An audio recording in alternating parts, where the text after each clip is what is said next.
Hello, friends, and welcome to episode 1264 of the Juicebox Podcast.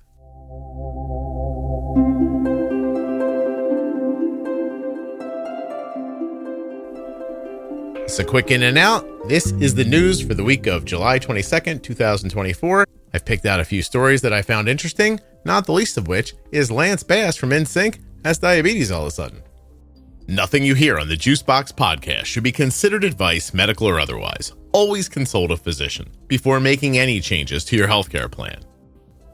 If you have type 1 diabetes or are the caregiver of someone with type 1 and you're a U.S. resident, please, when you're done with this episode, it's only going to be 10 minutes this episode, and then take 10 more minutes to complete the survey at t1dexchange.org/juicebox. Support yourself, support other people with type 1 diabetes, support me, support Lance Bass.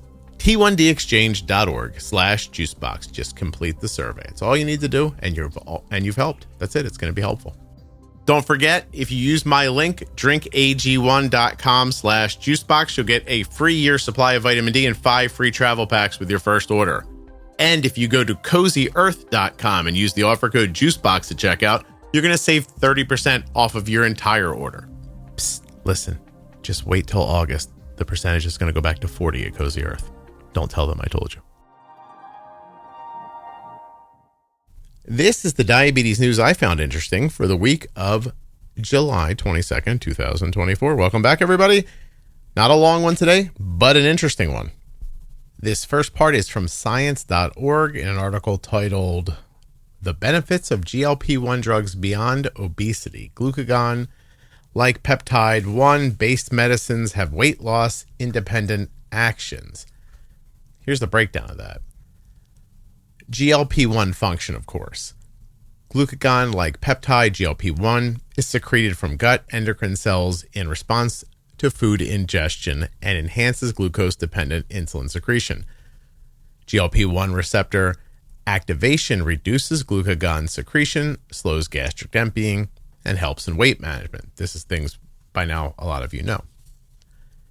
Early GLP-1 therapies like exenatide and liraglutide, required daily administration, whereas these new versions, like semaglutide, for example, allow for weekly doses. Now, there's cardiovascular benefits. These agonists have shown significant cardiovascular benefits, such as reducing the risk of non-fatal stroke, myocardial infarctions, and cardiovascular deaths in people with type 2 diabetes and obesity. Okay, so maybe it's because they lost weight, but maybe it's something else. It also shows heart protection. GLP-1 therapies protect the heart independently of glucose control or weight loss. Demonstrated in both diabetic and non-diabetic animals. Inflammation reduction. GLP-1 drugs help reduce systematic inflammation, which may contribute to their cardiovascular benefits. This anti-inflammatory effect is partially mediated through neuronal GLP-1R activation. I have no idea what that is. Around your liver and kidney health, GLP-1R is involved in improving liver and kidney function, though the exact mechanism, particularly in the liver health, are still being studied. What about neuroprotections? GLP-1 drugs have shown potential in reducing neuroinflammation and protecting against neurodegeneration in conditions like stroke and neurodegenerative diseases. Trials indicate that GLP-1 therapies may have benefits in reducing rates of cognitive dysfunction, substance use disorder, and possibly even psychiatric conditions like depression and compulsive behaviors. And if you heard the episode, I think 2 weeks ago, there's a mom on there telling a story of how it was very helpful with her child's bipolar disorder. They say here that next generation therapies, new GLP-1 based therapies are being developed, often combined with other receptor agonists like GIPR and glucagon receptor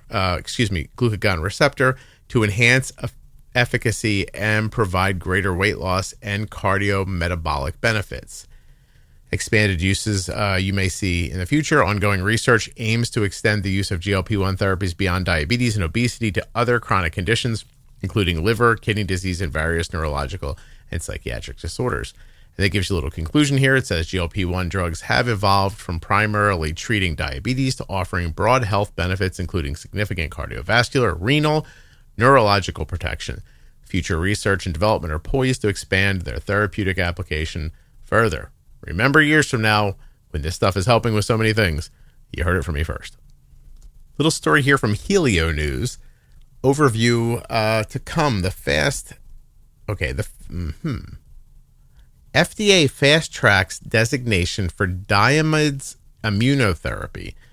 The FDA has granted fast track designation to the drug RHGAD65/alum. This is from Diamyd, Diamyd, an antigen-specific immunotherapy developed by Diamyd Medical. This designation aims to expedite the development and review of the drug, targeting children with stage 1 or stage 2 type 1 diabetes who carry the HLA-DR3-DQ2 genotype. Say that 5 times fast.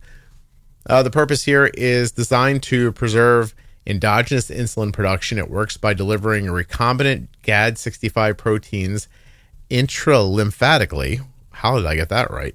Which helps the immune system tolerate the body's insulin production, producing beta cells rather than attacking them. Diamyd is currently being evaluated in the Diagnode 3 phase 3 trial, which is randomized, placebo-controlled study involving approximately 330 patients ages 12 to 28 years old who were recently diagnosed with type 1 diabetes and carry the HLA-DR3-DQ2 genotype. Wow. The trial, that's just a lot. The trial aims to measure changes in blood glucose levels and the function of beta cells over 24 months. So the significance of this fast track here, it says this is the second fast track designation for Diamyd this year, emphasizing its potential to delay the onset of clinically diagnosed type 1. Previous designations were for treating individuals with stage 3 type 1 diabetes. Innovation, some talking points here, represents a novel approach by targeting specific genetic profiles to prevent or delay the progression of type 1 diabetes. It is pretty specific. Ongoing phase 3 trial and preventative studies highlight the significant strides being made in developing effective treatments for type 1 diabetes. Of course, this is a human study, not a mousy thing, which is nice to hear. Let's ask our friends here at ChatGPT a question. Just going to ask it if this trial is still open to participants. Let's see what I can figure out very quickly for you in case you're interested. It's doing its looking. Scouring. Oh, yes. The Diamyd trial is currently open to participants. Here are the details. The participants will receive 3 intralymphatic injections of Diamyd or a placebo given 1 month apart. The primary efficacy endpoints are the preservation of endogenous insulin production and improved blood glucose control. Looks like you can go to the website Diamyd, DIAMYD.com. The phase 2 open label trial evaluates the safety of feasibility, and the participants, the trial aims to enroll 10 to 16 children age 8 to 18.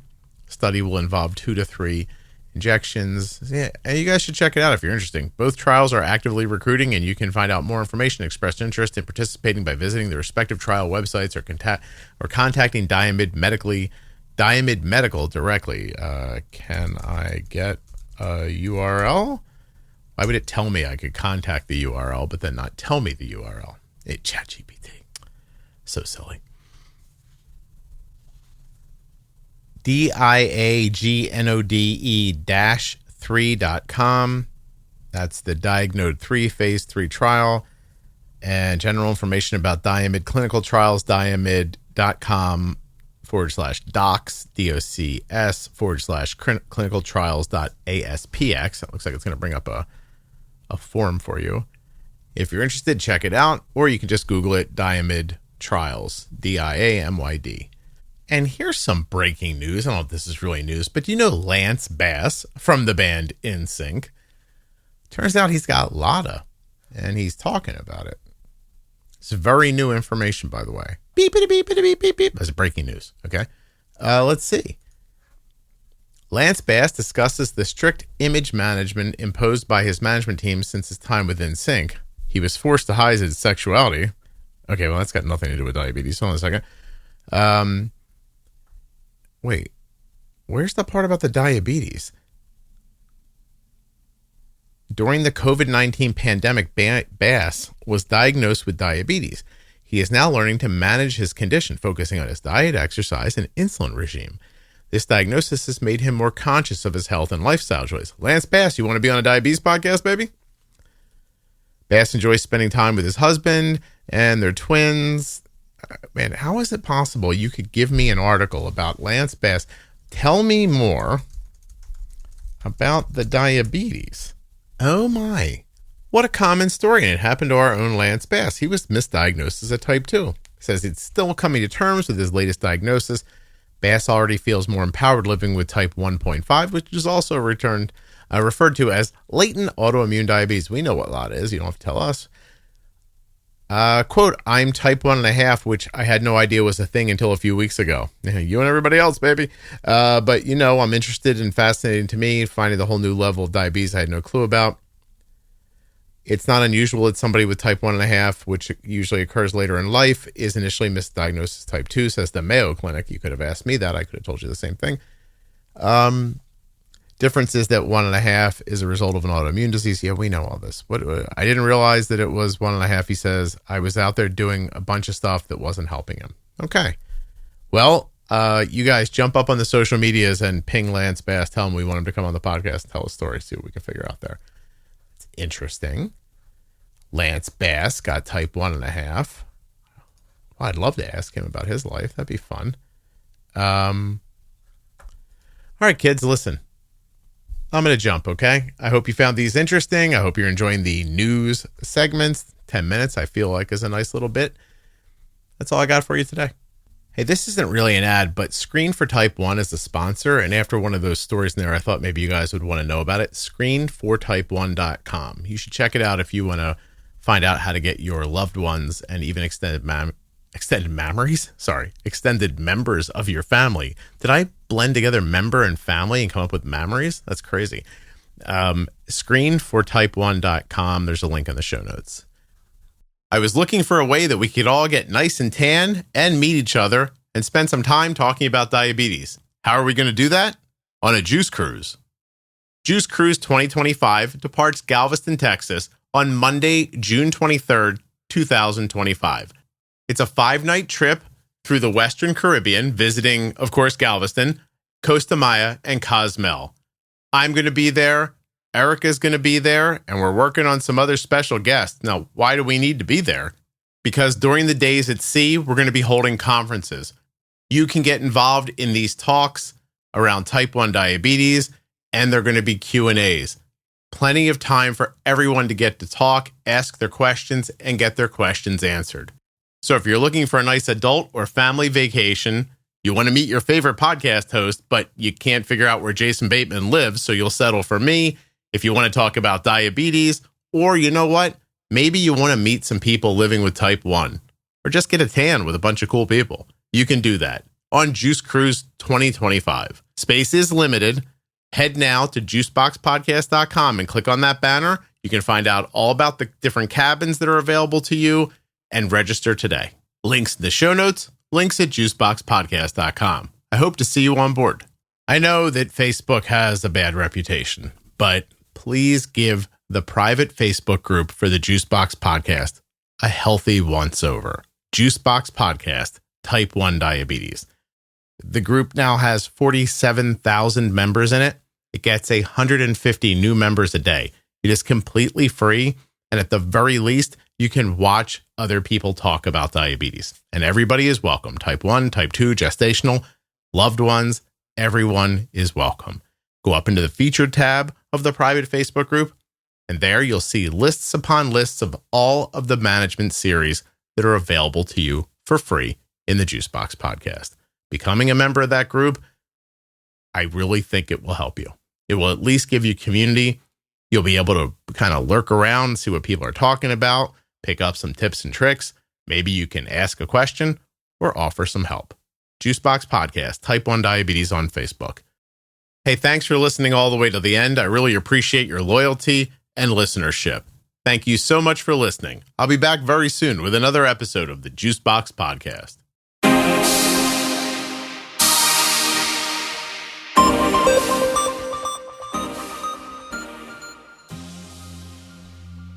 I don't really have anything to put here. But the music, it just always goes at the end, you know? I don't know what I should be talking to you about, really. Hey, you know what? Here's a super simple thing. If you want the lists of all the management series, they are pinned in the featured tab of the private Facebook group, or you can find them in the menu at juiceboxpodcast.com. That seems to be a thing people ask about all the time and have trouble finding. Of course, if you're listening now online or on YouTube, please subscribe or follow in an audio app like Apple Podcasts, Spotify, Amazon Music, something like that. It helps the show. And if you love it, leave a review, make it 5 stars, and say something cool that would make somebody else want to try out the Juicebox Podcast.